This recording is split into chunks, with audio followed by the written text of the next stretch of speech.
and welcome to the Gauntlet podcast. This is a special episode we're doing. I brought Rich Rogers, our podcast editor, on to talk about his process. I want you to realize that Rich is the person who is behind the scenes editing this podcast, the Trophy podcast, Fear of a Black Dragon, and also recorded and edited multiple podcasts in the past with other groups that he's been with, worked on the 7th Sea podcast for a time, and has done a lot of work. I've done a tiny little bit of this, and everything that I'm able to do with any modicum of skill is from going to Rich and asking, how do I do this? Thanks. How do I fix this process? And I said, I know there's a lot of people who would like to be able to edit audio, and I know you know a lot, so I brought Rich onto this. Let me ask you, what made you first start to do audio recording? Was it that nobody else was doing it, or did it draw you? Honestly, the reason I started podcast production is that I wanted to do a podcast, and we took turns editing, and we just had to learn by doing. I started off, we would record our episodes through Skype, and the only program I could find to record off of Skype was this program called Pamela. Oh, yeah. And it was this app that sat on top of Skype, but then started like splicing and flipping the splits. So it was a nightmare. I hated it, but I learned a lot. Like, you learn through the trial of things breaking on you. But yeah, that's how I got into it. Is I started off wanting to do a podcast. I was inspired by the Sons of Kryos and Durham 3, and we just got ourselves out there. I later went on to do some production work for some podcasts that were like Buffy Between the Seasons, or I can't remember what it was called, but there was like this audio drama. They had a writing crew, and it was really fantastic. They did Angel stuff and Buffy stuff and all kinds of neat voice acting work, and they taught me a lot there on podcast production. And I've just kind of migrated forward to, as one show ends, to form up in the head of the Hydra of everybody liking to talk into mics and put it on the internet. So, Rich, we're going to walk through your process. We're going to have you give us some hints, talk about what tools you use, how you go about this. Let's start with the setup to recording. When you have person like me who makes the arrangements, or when you yourself go to set a recording, what is it that you want us to tell the participants? What is it that you give them as the basic advice for things? I try to keep it simple because often first-time guests on a show are already pretty nervous. There's a lot going on with coming on to a show and talking to established hosts and all that stuff. So I keep it simple. Thank you for being on the show. We're excited to have you here, because if you're not excited to have the person on, like, why are they here? So that is, I assume. I also inform them, hey, be aware that I edit this podcast heavily to make everyone sound their best. I tell them, if you run into a point where you need a moment to think about your answer, take your time. I'll cut it out. Nobody will know. If you say something and you realize, oh, this is going in the wrong direction, you want to restate it, just pause, start over. You don't even have to apologize. Just start over. If you need a break, take a break, because we'll start off with a big bundle of raw audio, and at the end, we'll have it nice and tight. And that seems to help people get over the nerves of like, oh, I just messed up, or everything has to be perfect. And mechanically, the way that we've been doing it is we have a Zoom call, which nicely at this point when you record gives us an individual audio track. But that's a backup because we are all recording on our own individual Audacity tracks. And we'll talk a little bit more about the mechanics of programs later, but I just want to get that as a framework for everyone. So people are going to be joining as guests. When you come in, what are the things you tell them when you go to record? What do you need to know? What does the participant need to be aware of? First and foremost, Audacity is a program that we suggest everyone is free. It's available on Linux, Windows, and Macs, and it's easy to use. You got it looks like a little recorder. You got a recording button, a red button. You got a stop button. So it's usually pretty no fuss, no muss.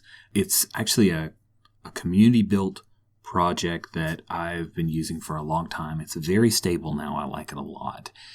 I strongly encourage guests to use headphones, because if you're using the laptop speakers, then invariably someone else's audio as they're talking to you will be captured by the mic on your laptop. So try to use that headphones, but that's not the only answer, because if your volume is turned up too high, then your headphone audio can be caught by the mic as well. So one of the things, Lowell, you and I have started suggesting to guests is to do a quick record and then listen back. And that seems to avoid a lot of those problems. I also recently had a person who all they had at the time was a phone headset, like a connected phone headset. This person had a very large beard, and the beard was scratching across the microphone every time they spoke. So be mindful of that if you have any obstructions. We've seen that with the off-the-ear mics where people have it bumping against beards and things like that, and that's a challenge. Find a nice quiet space to record and listen. Like, just talk normally before you even record. And one of the things that Jason Cordova does or did when he was in another recording space with wooden floors is he would throw blankets down on the floor. It's a great baffle. So that's another thing I'd strongly suggest. Turn off fans, by the way. Please, fans. They always get caught. Now, you've also suggested, especially if you're going to be doing this for a while, to build a baffle. For example, right now we have Sherry's microphone has a baffle built around it. Do you want to talk about what that involves? Oh, yeah. There are lots of really complicated sound baffles. I love the baffling that you have in your recording space on the walls. I think it's really smart to place that on the wall so the sound doesn't bounce off and around. I built a few made out of beach towels and a wooden frame where I have them hung on the wall. They actually look kind of like art pieces because one's like a New York Yankees beach towel. The other one's a, surprise, surprise, Star Wars beach towel. And I have them hung on the wall like pieces of art, but they're actual sound baffles. But around my particular mic, when I say this and I say it is cheap, I mean this is about as cheap as you can get a $50 blue snowball mic on a swing arm that you can purchase off of Amazon for like $15-20.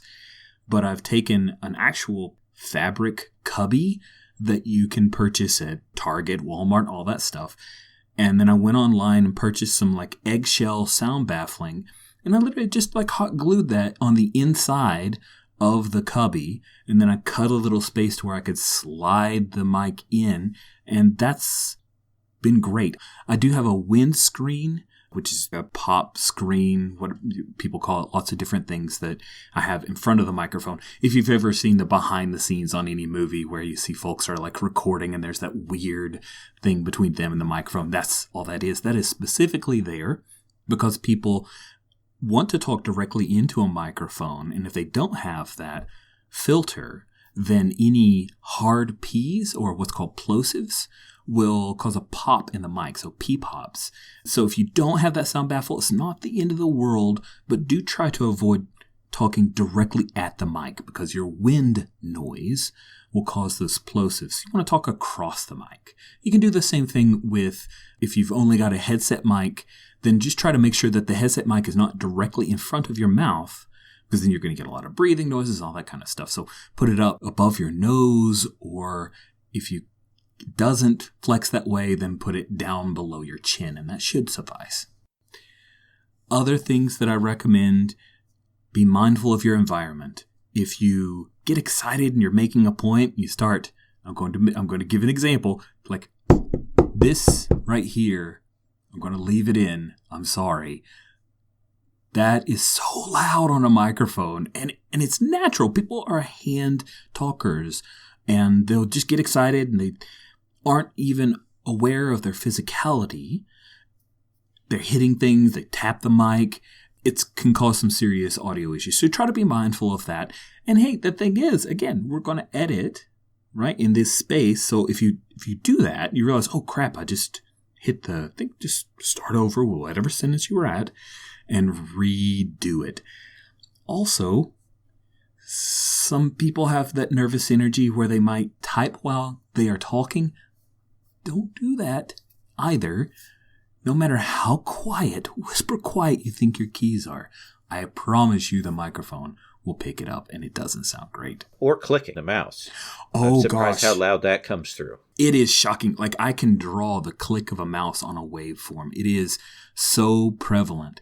And you may not even hear it, so just be aware of it. As you start to edit audio, you'll be like, oh my goodness, what have I been doing? And chairs. I think chairs are another big issue, though people are more conscious of that than most other things, it seems to me. Yeah, that's a really good point. The squeaky chair. And it can be painful to have to sit absolutely still for an hour. So if you're recording and you know your chair squeaks, then I often will plant my feet on the floor and then lean forward a little bit so that my weight is distributed more on my feet than the chair. And then I can hold a position for longer. And hey, if you have to take a break, you can do that. And because we have multiple audio tracks, my chair noise is not going to impact Lowell's audio. So if I have to move around for whatever reason, I can mute myself on the Zoom call and then move around to resituate myself while I'm not talking. And that works fine too. So we've recorded, we're checking there on the audio form. We've got a waveform showing up on Audacity so we can see that that's actually registering, that it's not spiking really high. Mm-hmm. When we finish recording, we're going to be saving that in Audacity as a particular project, and then you use WAV files, right? Yeah, I prefer WAV. It's much bigger as a file format, but MP3 uses a particular compression that has a lot of loss in the audio. So I recommend a 16-bit PCM WAV file. And then luckily here at the Gauntlet, because of the Patreon, we're able to afford a nice sizable Dropbox so folks can upload to that point. So let's talk real mechanical bits here. You have us do a sync up process at the start. Mm-hmm. It syncs up multiple audio tracks. And I've been on a couple other podcasts that do it a little bit differently. Talk about what you do and why you do it that way. Because in the shows that we edit, we have between 2 to 4 guests. That's 2 to 4 discrete audio tracks that some folks will start recording early, some folks will wait till the last possible minute, and it's hard to know where everybody started talking was.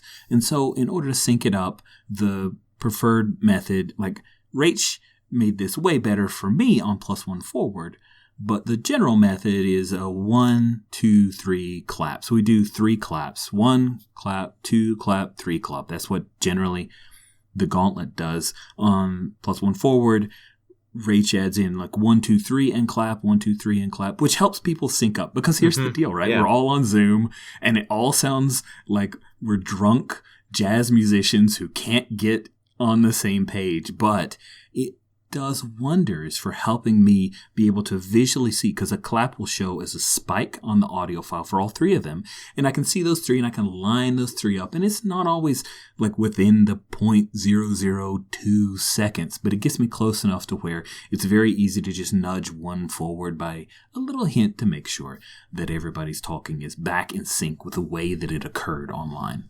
All right. So you've got the files, you've brought them down, you're working in Audacity to do the editing.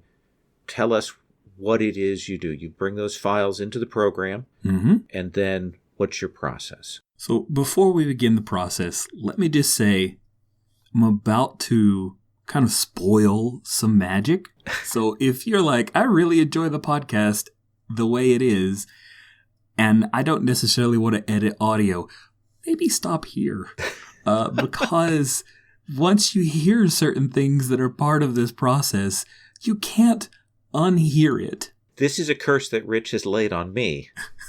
So yes, he is very true and very right about this. There are certain conversationalists who I can't listen to because of their preponderance of hesitations that they use while speaking, because I'm so used to editing that kind of thing out. And again, I edit heavily, so keep that in mind.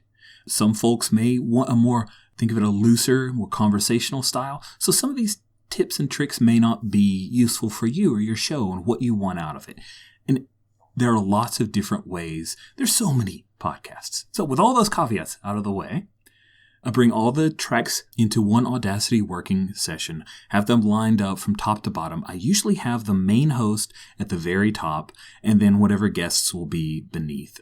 Usually prioritize it by the amount of speaking time, and you can see that as you glance at the entire waveform. I then get everything in the same line with the 1, 2, 3 claps, and then start after the claps and highlight all of the audio tracks. And I use a particular program that does not come default with Audacity, but it is a little miracle. And so I strongly suggest that you go download that and bring that in as a special effect. It is called Compress Dynamics 1.2.6.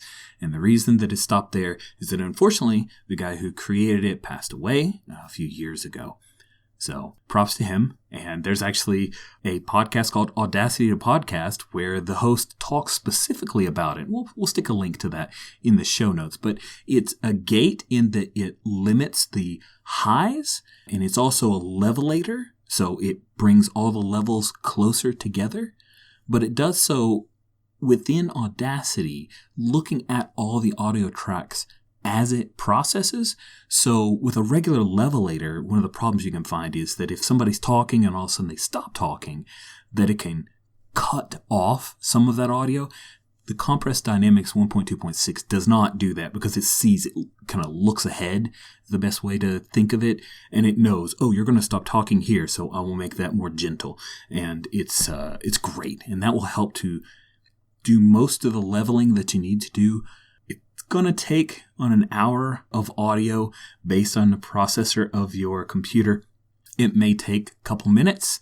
So, hey, this is the point to go get a drink. Do you find that the default settings in Compress Dynamics work generally pretty well? Because there are some sliders. There are some sliders, and I've gone around the net looking at different people who've spoken about the settings that they use, and they're so close to the defaults on 1.2.6 that I just stick with those. I've never really played with that gating any further than making sure that folks who really, really care about this stuff and I are on the same page.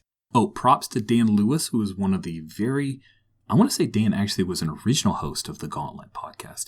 He's the one who turned me on to Compress Dynamics 1.2.6, so thank you, Dan. I've never forgotten it.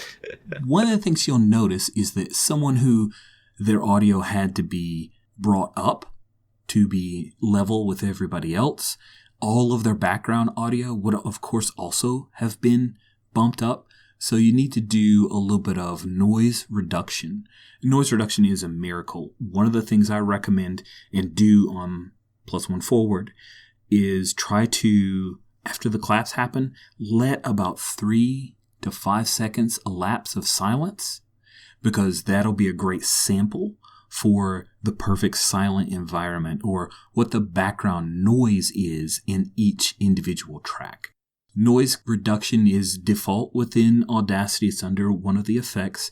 You grab a sample of the audio this is noise, not somebody talking. Then you highlight the entire track, tell it to do the noise reduction. And that's again going to take you 30 seconds, few minutes. And it is really impressive what it does.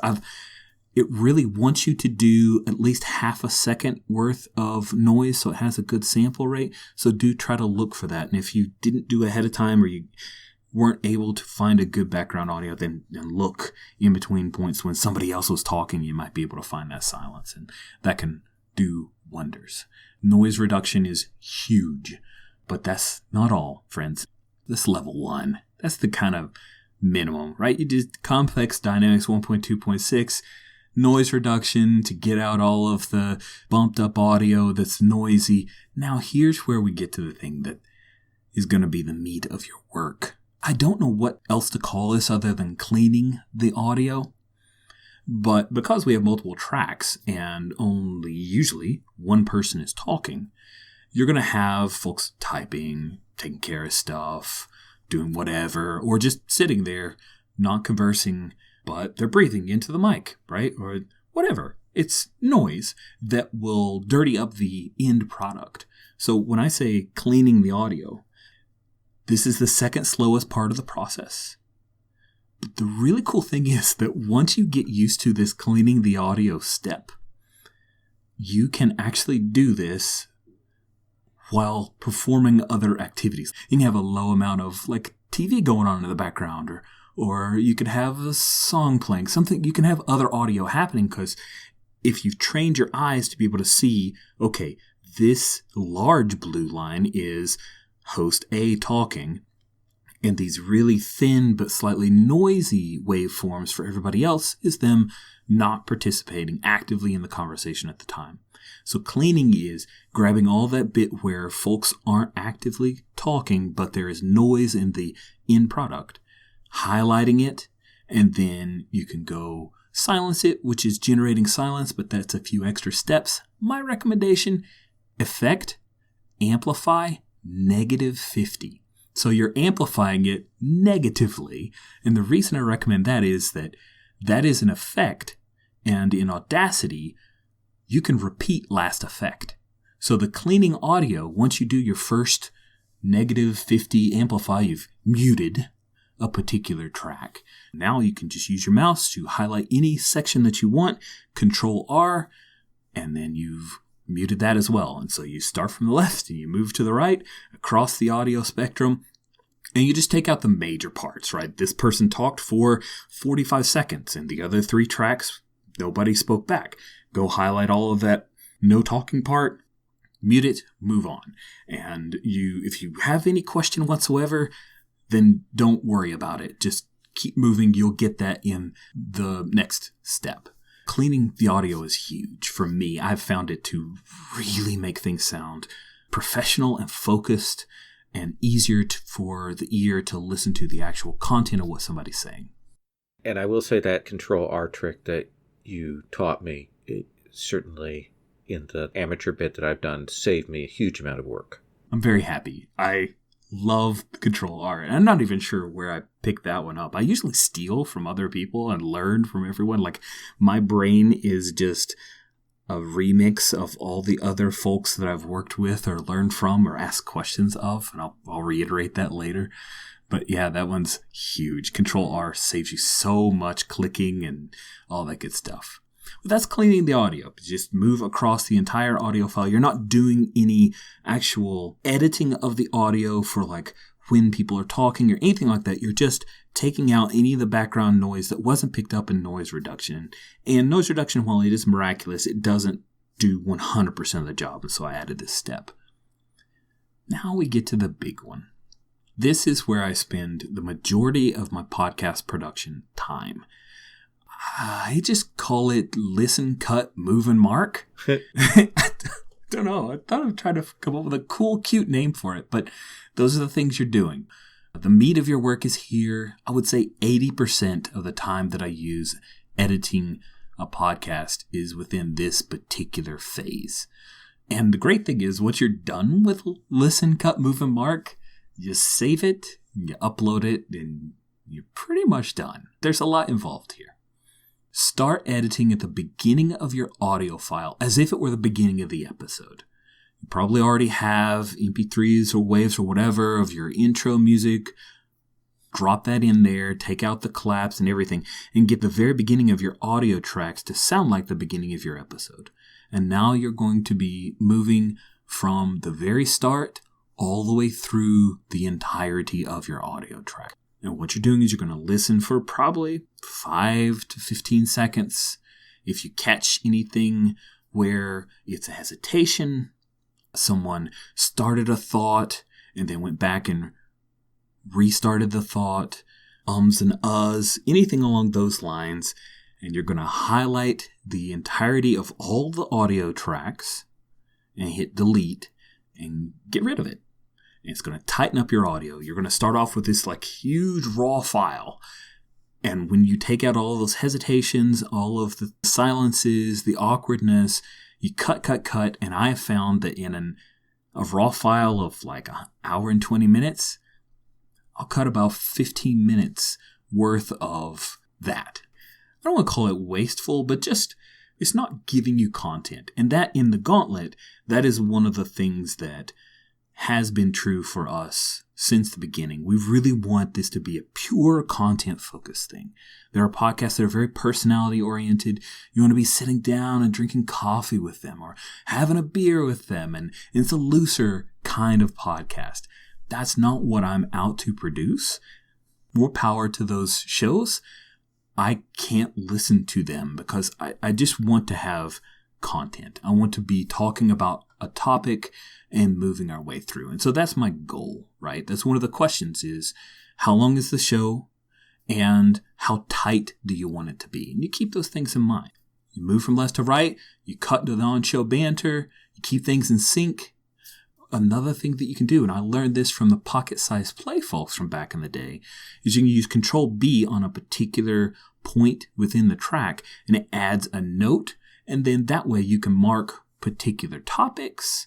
You can mark when people go to break, when you have a commercial, whatever you're going to stick into your audio, and you have that right there. So when you do timestamps later for your entire audio, you just need to go through and you've already got marked out. That's the reason you start at the very beginning and you move your way through.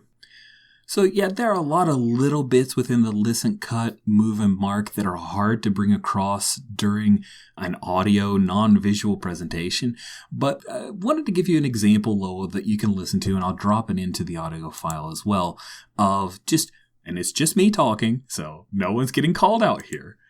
But this is a short sample of some audio in its original version. And then we're going to follow it with the couple different sets of cuts that I made to give you an idea of how you can tighten up a particular audio. So this is for an upcoming episode of Plus One Forward for Moonpunk, which is a really cool game. And one of the guests has just made a point, and this is my reaction. So here's the original reaction from me, from the point after they finished talking. That is really, really amazing. So you talked about... So I didn't like the fact that there's a long pause before I react, that my reaction was a and then I repeated myself. So the first thing that I did was I cut the space from after the person is talking to take out that so that I was reacting with a statement. That is really, really amazing. So you talked about...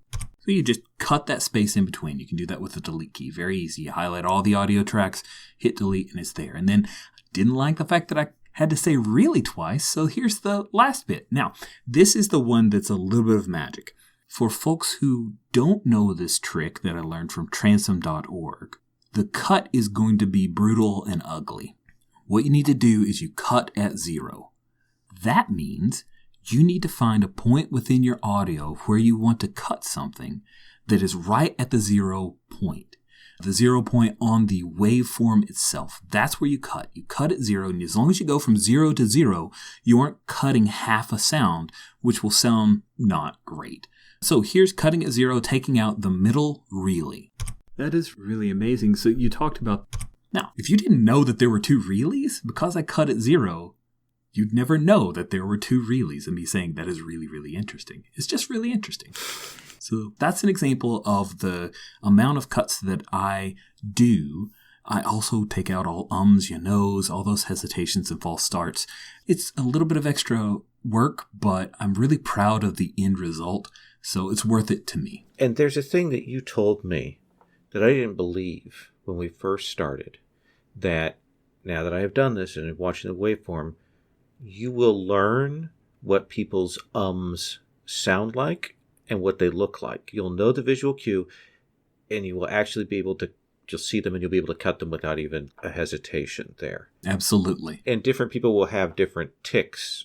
They do. There are some folks who will end with a so. They end a statement with a so. There are people that when they are about to make a dramatic point will do a lip smack, which you see is a distinct line. And then after their lip smack, they then say There are people that in the middle of their conversation, they want to hold on to that conversation. They don't want to be interrupted. And so they take a breath and immediately say as they're collecting their thoughts to continue that piece of the conversation. Just cut out the But one of the things that I make sure that I always do is I try not to cut out breath. it can sound false if you cut out every time somebody takes a breath. We don't talk in run-on sentences. You can do some amplification of maybe at -10 if somebody takes like a huge breath that shows this giant waveform. You can reduce that, but that breath is part of our communication, and it also reads as false if you take it all out. Because I did that way back in the day, and somebody said, "Hey, Rich, that sounds really weird, man. Everyone's like a robot." Good thing to keep. Another trick that Tom McGrinery taught me, this was back during the AP podcast that we were doing. That was Comic Strip AP. Tom did the production on that really, really cool game that he and Jason played, and I did production on a few others. And I hit a point, I knew Tom was doing his own work, and I hit a point where there was just this gaffe, this audio gaffe that I couldn't mask, and it was so embedded in the breadth of what someone was saying, I didn't know how to get rid of it. He said, take another piece of audio, like a reaction from the other person, and drop it in to mask some of that audio gaffe so that the content on either side of the audio is still there, and our brains will pick it up, and it makes it so delightfully invisible that person, oh yeah, but the oh yeah is time to cover over like a mic bump or a weird background noise that you can't use noise reduction to get rid of. And the last little like often use all the time trick is that I stagger reactions. Oddly enough, people like, I don't know, Lowell and Sherry have nearly the same timed reactions to a thing. So they'll both laugh at the same time. And if one laughs louder than the other, you only hear the loudest, because when we're done, we mix everything down into one mono track for file size, etc., etc. So I'll actually move one of their laughters slightly out so they're out of cadence. And it actually sounds like a fuller reaction. Oh, wow, they both got that. But I try to stagger it up so that it doesn't seem like one of them is slower to react to things than the other. So sometimes Sherry will laugh first, sometimes Lowell will laugh first. That's really smart. Thanks. Wow. So let me ask you about some of the big, basic problems that I know I've encountered and that I've dropped in your lap on multiple occasions. So first, dealing with background echo, background hum. What are your steps for fixing that? Background hum can be surprisingly easy. Noise reduction is the first place that I go to. Echo can be a lot harder. At times I've tried to cure for background echo by finding everybody else's tracks and lining them up so that their original audio is happening at the same time as the echo. It takes a lot of work. And because of the internet, sometimes it will get out of sync. So for 10 minutes, I've got everything in track, and then they get out of sync again. So that can be really frustrating. So cleaning the audio, which this adds a lot to your cleaning because it will look like actual audio, but muting every time that person isn't talking to take out the echo is sometimes the only way to go in a multiple track focus. But you do have a saving grace. If you're doing the same process that we do in the Gauntlet and you've got a single audio from Zoom, Zoom doesn't hear that echo. It's just the original audio of someone saying something like 99% of the time. So it's a drop back and it's going to sound less good because that Zoom audio has processing and all the other stuff that's going on. But if you really can't get rid of the echo, then you've got your backup audio and you go in, you edit that, and that's what you got to do for an episode. And by the way, don't put an apology at the beginning of the episode. Unless you're getting paid to do your podcast, don't start a podcast with an apology. We all get it. Stuff happens. If somebody comes and gives you a comment saying what happened with the thing, just answer that comment. Hey, this is so-and-so what happened. Don't throw anybody under the bus. Just answer it and move on. It's A-okay. Nobody's going to stop listening to you because you had one weird anomaly episode.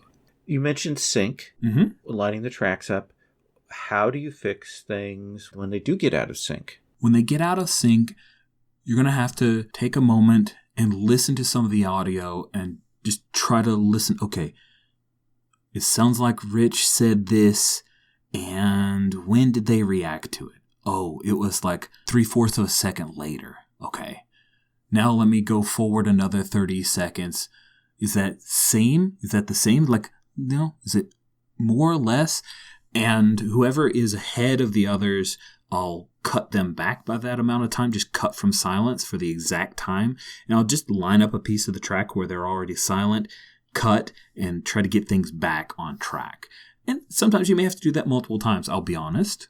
I got a little aggressive in some of my editing last month, and on one particular track, I cut 3 tracks by about 3 minutes, but the 4th track I didn't, and so they were 3 minutes out of sync, and I had to go back and go, wait, when did I break this? And it was so far back that I didn't want to do a bunch of Control-Z, undo, know it, love it, use it. I didn't want to undo all the way back to that, so I just went and found the amount of time that they were out of sync, cut that, and got them back in alignment. Oh, nice. Felt so dumb, but it works. So you mentioned that compressed dynamics is fixing some issues with the audio levels, but what happens if you've got people that are on drastically different? You've got one speaker who's very, very quiet, and you've got another one who's really hitting the top of that. Yeah, that one's... You're going to have to take a few extra steps. There's only so much compressed dynamics can do for you on those very wide ends of the spectrum. There are a couple ways that you can cure for that. The first one is you can take the quieter track, highlight the entire thing, and then do an effective amplify. Now, I usually do it between 3 to 5 decibels.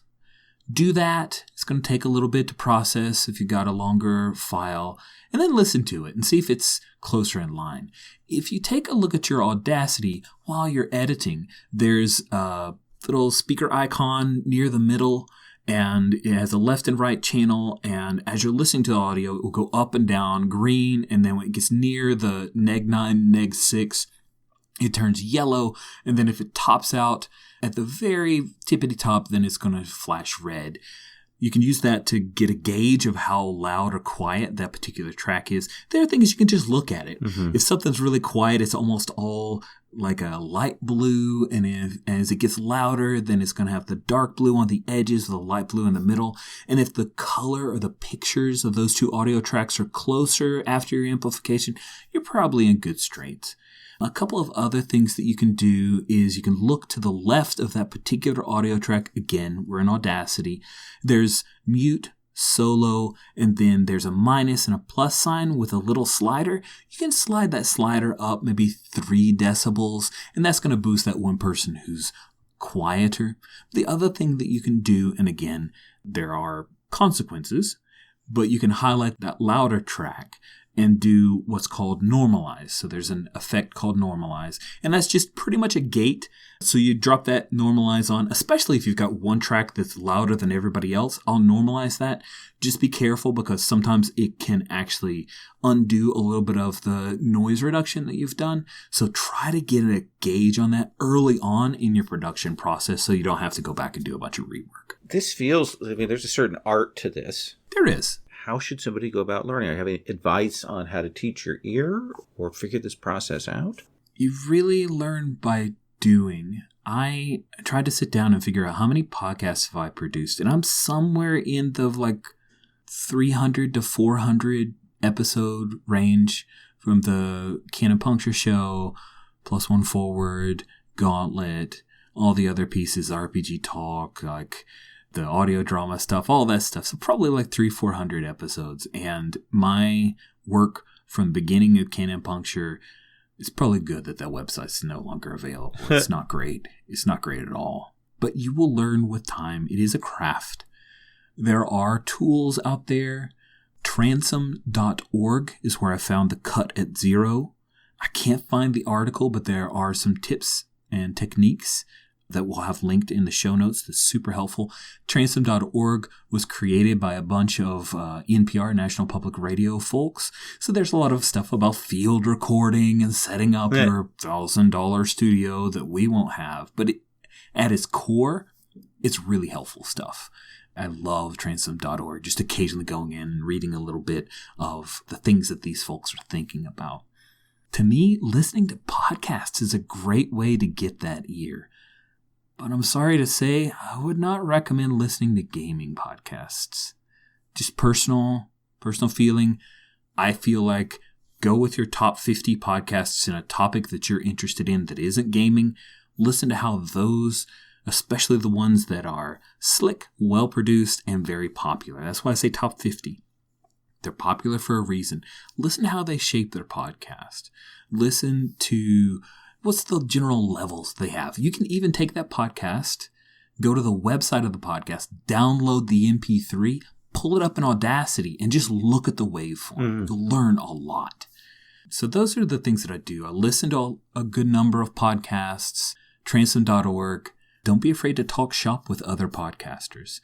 I've had email conversations with some folks, like, even if you only pick up like, okay, well, this is their goal, my goal is different. Understanding different ways to get to the answer is always helpful. Just knowing how many tools you have access to. Really, really great. Look at your waveform as you're editing. That visual input is just as valuable as the audio, in my opinion.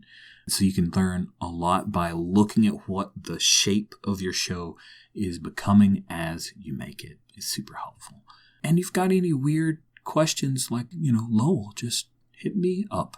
I'm happy to talk a little bit of shop with anybody who is interested. I will say, just as an amateur in this, it's worth grabbing your audio from one of your sessions that you've run and running it through and editing it, because it will teach you your vocal tics. It will teach you how often you're saying or ah. It will teach you if, as I discovered, you are repeating the same phrase multiple times when you're trying to get it in your head rather than pausing. If you're, and I think it's like, and once you've had to edit that, you'll get better about it. Let me ask you a couple other shop questions here before we let you go. Sure. You mentioned editing these audio dramas before. Is there any real difference between that and editing a podcast? What was that experience like? There's a lot of difference in one particular aspect. For this production, people who delivered their lines would do it multiple times. So they had lots of takes. So I would have 5 to 7 different ways that someone delivered a series of lines. And then there would be some stuff where they'd run lines together and they'd do a couple different versions. And so kind of like the whole shot on protagonist A, shot on protagonist B of a TV show. You have lots of different selections, and there's a whole thing of like, well, this person sounded more angry on this one. Do I want to use that? So there's definitely that aspect to the audio production. I gotta be honest, I miss a little bit of that. It was pretty fun. But shaping an audio of a podcast is its own animal, and I think it's really interesting as well. And one of the things, if someone's setting up their own podcast, music and effects. Where do you go? What do you need to know about that? What should you be aware of in doing or using those things? That's a great question, and there are a lot of different ways to tackle it. For the Plus One Forward podcast, there was a particular band that I had seen a number of years ago, and they had a album called Gomi Daiko, which is basically trash drums, I think, in Japanese. But these guys were awesome. I love them. And I actually emailed them and said, there are a couple of your songs I love, and I really would like your permission, giving you full credit, to use parts of your song as the intro for my show. This is what my show's about. Here's the topics we're going to have. Here are a few selections of different podcasts that I've been in case you want to listen to it to see what I'm about. Because, hey, this is special. Like Savage Oral Hotbed, they're legit. They make music and have done so for decades. And so I gave them all the tools they would need to make their decision. He emailed me back pretty quickly. I found their email on the website. He said, well, we've got to practice in a bit, so it may take me a bit. I'm going to have everybody chat with him a little bit. And eventually he came back to me and said, this is okay. And you may get a no, and that's okay. That's A-okay. There are a few websites that offer free sounds just for folks that want to get their music out there. And then there are, as Lowell knows, there are some people who will say, we will license this music to you, and you can do it for a pretty reasonable rate. And if it's that song that just really sums up the style of your podcast, grab it. But let me say, don't play more than 10 seconds. If you listen to our shows, people are talking within 4 seconds. Hosts are talking and telling you what is going on within 4 to 5 seconds of all of our shows, because this is not a music podcast, and I know you've got great taste in music, friend, but it's wasted audio after about 5 seconds.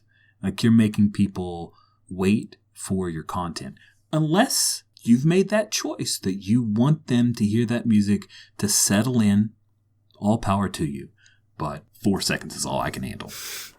And special effects, how do you feel about people using lots of effects, or what are your thoughts on that? Again, it's a matter of taste. I don't love it for conversational podcasts, for just talking about RPGs, having a bunch of gimmicky whiz-bang sound effects. To me, feels a little bit like you're trying to do a morning talk show, and I abhor those. So, personal choice, I wouldn't recommend it. I think it's a little shticky. Like, content is king for the Gauntlet podcasts, and all more power to you if you've got tons of listeners and they love it. I've heard podcasts that do that well, but I've heard more that don't. So it's a risk. Content, if you're talking about what you truly care about, and if you're generally positive and trying to uplift folks within the hobby that you love, people are going to respond to that much more so than a whizzer of a sound effect. But we do breaks, but usually with somebody announcing what the next segment is. We do. There are a couple reasons that we do that. The first one is announcing the next segment gets people something to come back to. And having that break, even if it's just an audio cue, is nice to give people a mental break, because I found that after about 15 minutes of a singular conversation, we're all kind of done with it. And so it lets everybody reset. And for folks that are listening to this back before the pandemic, when we used to drive to work or take the bus to work, like me, it's great to have those time marks to know, okay, cool, I just need to listen to this, okay, I'm in the elevator, all right, and I can stop here and I can come back to it. And you've got a definite demarcation or a break where you can pick up your audio later. So, Rich, thank you for coming on and talking with us about this and giving some advice and insight for people. We'll put hopefully a lot of this in the show notes so you can check that out. Is there anything last that you want to say about it? I hope that no one is offended because you're already doing a podcast and some of the things that I dissed, you do. Everyone, please know there are lots of different ways to do podcasts. And if it works for you and your listeners love it, just ignore what I said. For folks who are interested in giving this a shot, it really is rewarding, especially for GMs. Listening to your own audio, like Lowell said, can give you such insight on how you sound, which is such a huge part of an RPG. I think Jason Cordova does a fantastic job of modulating and using his voice when he GMs. His AP segments are always delightful. I think he's a great person to learn from, but that's not how I GM, so I couldn't try to do a Cordova. But by listening to myself and some of the comic strip AP stuff, I get a better idea of where my hesitations are, where I misdirect or get lost, and I also know what I sound like when I'm making shit up and don't know what's going to happen. So it's always useful. And I wish you the best of luck. And if you have any questions, hit me up. I'm happy to chat about it. Listeners, thank you for listening to our show. The Gauntlet podcast is a production of The Gauntlet. We have, as you've heard, a network of podcasts, including Fear of a Black Dragon, Plus One Forward, our PBTA-powered podcast, Trophy, our podcast for that, and of course this one, all four of those being edited by Rich. We also have a backlog of other podcasts that you can check out, including Discern Realities, which was our Dungeon World podcast. We have a Patreon that supports our podcast, as well as the Gauntlet Gaming Calendar and a number of other things. You can find that at Patreon/Gauntlet. You can check out our website at gauntlet-rpg.com, which has a lot of information about what we do, links to the kinds of things we run online, and also tools for running online and resources. So if you're interested in that, you should check that out. If you need to get a hold of us, you can reach us on Twitter at Gauntlet RPG, and you can get a hold of us this way. Rich, thank you so much. Thank you, Lowell. It was a pleasure to talk shop with you for a bit. And that is our show.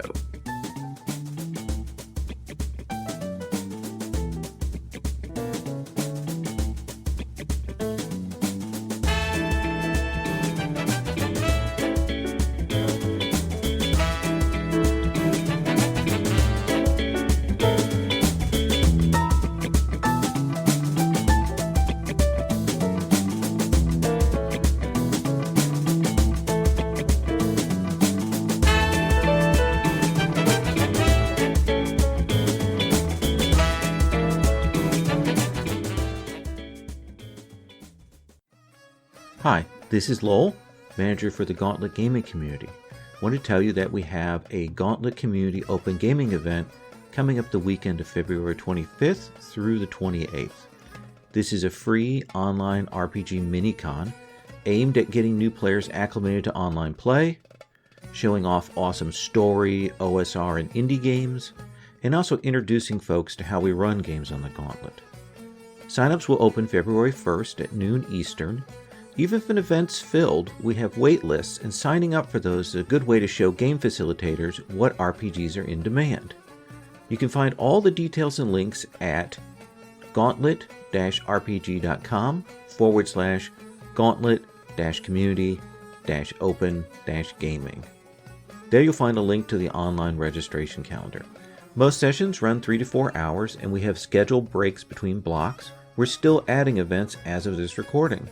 All sessions follow our Gauntlet Code of Conduct, which includes the mandatory presentation and use of safety tools by game facilitators. We hope you'll check out this community-created event. It's free, and anyone can play. You don't have to be a Patreon supporter or community member. Thanks so much.